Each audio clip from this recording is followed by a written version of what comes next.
Greetings once again, Descendants. The past couple days I have been going over all of the numbers in the first Descendant, figuring out how it's calculating everything mathematically. Some of the numbers don't add up, like the DPS numbers on the weapons, which a lot of us in the Discord are talking about. More to come on a math-based DPS tier list weapon scenario. Then I went over skill modifier, and now I'm going to go over defense. First, there is a misconception about defense I need to clear up. Defense is a stat that, weighed against the opponent's attack, decreases the incoming damage.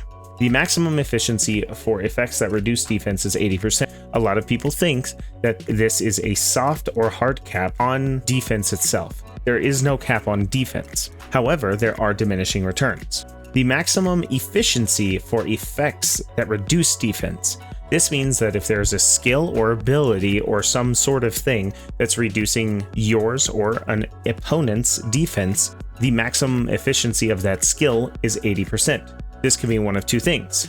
One, exactly how I said, which is the most complicated way to do that. And then two, which I think your defense score cannot be lowered past 20% of its maximum value.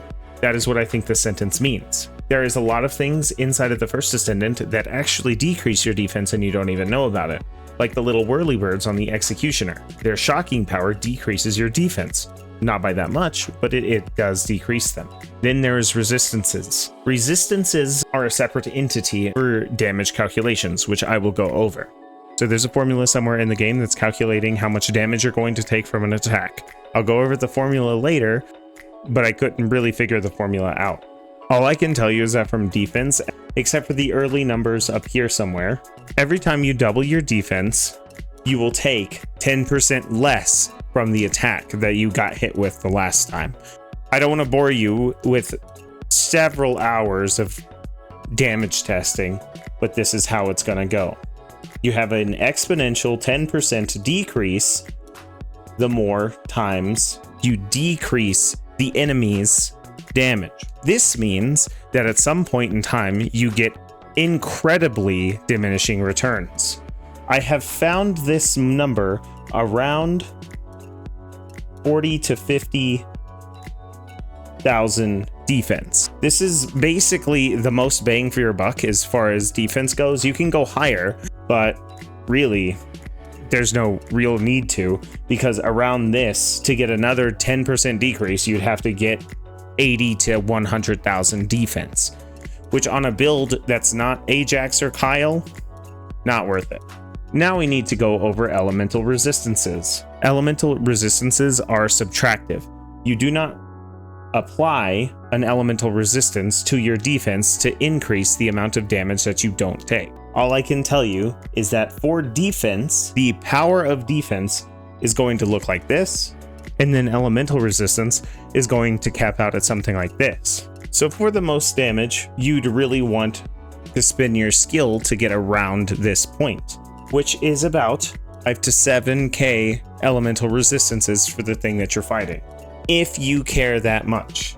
And this is just what I got when I was testing. There might be a lot of other factors to consider, but regardless of all of the factors to consider, around 5 to 7,000 elemental resistances is where you're going to start running into very high diminishing returns, and 40 to 50,000 defense is where you're going to start running into high diminishing returns. However, if you are Ajax, that defense makes sense. Keep in mind, these 10% compound into an exponential decay.